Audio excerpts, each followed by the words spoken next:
Emily knows best. The island of Sodor has many beautiful sights. There are green fields and hills, and many beautiful castles.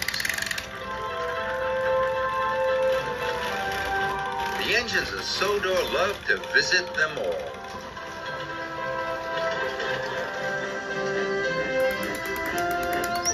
One day, Emily was dropping visitors at the ruined castle. Once upon a time, a queen had lived there.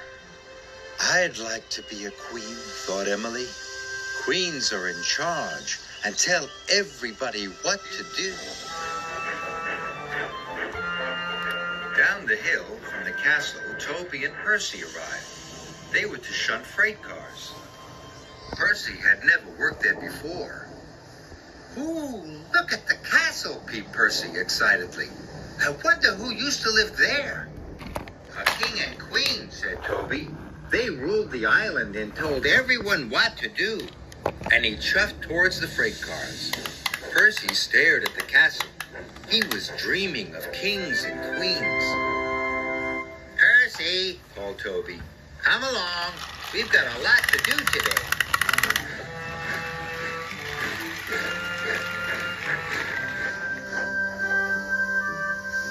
Waiting for passengers is boring, huffed Emily. Then she remembered that Toby and Percy were working near the castle.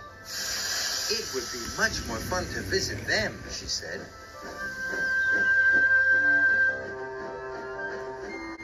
Toby and Percy were waiting to be coupled up when Emily chuffed in. She was very excited about the castle. Percy, she whistled, I've had an idea. Let's play a game. Percy looked pleased.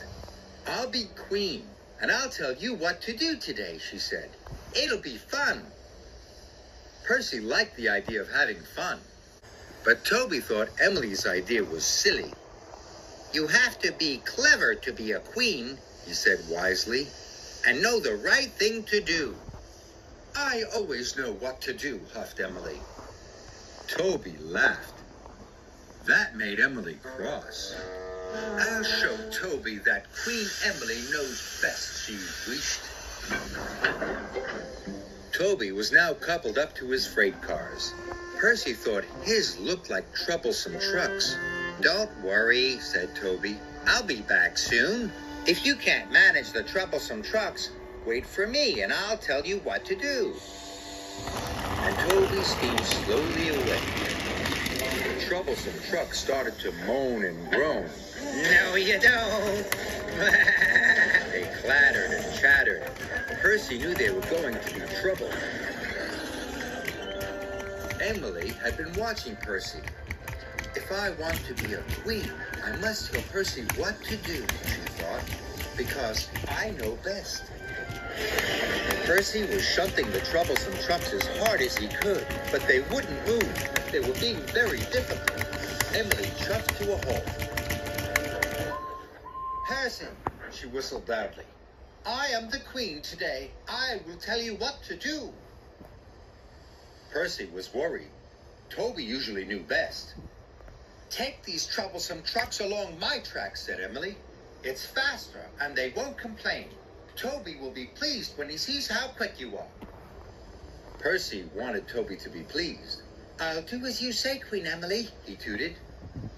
Emily was pleased with herself. She watched as Percy blew a big whoosh of steam.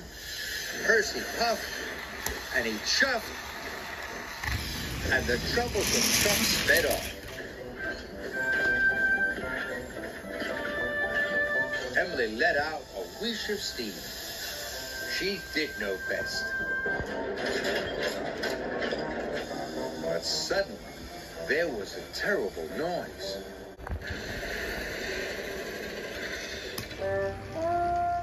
As the dust cleared, Emily saw what had happened.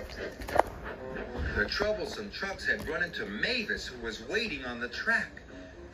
Luckily, no one was hurt, but her load of stone had spilled all over the lines, and one of the freight cars had come off the rails, knocking over a telephone pole. Percy, cried cried Mavis. "You're not supposed to be on this track." Emily was shocked. Then there was another loud crash. It was Toby. His wheels had struck the telephone pole and he was derailed. Emily knew this was all her fault, but she didn't know what to do. The telephone line was down, so no one could call for help. Mavis couldn't move. She was stuck amongst the freight cars. And Percy couldn't move either. "I'm sorry, Toby," cried Emily. "I can't be a queen. I don't know what to do. I don't know best." Toby wished out a great cloud of steam. "I know what to do," he cried. "Emily, you must go and get help." Emily knew Toby was right. She steamed off as fast as she could.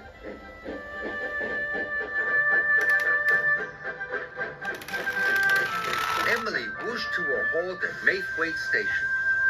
She told the station manager what had happened. Quickly, he phoned for help.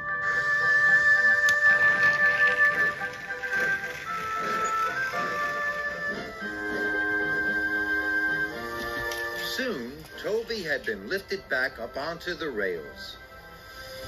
He wasn't hurt, but his cowcatchers would need to be repaired. Emily chuffed into the shunting yard.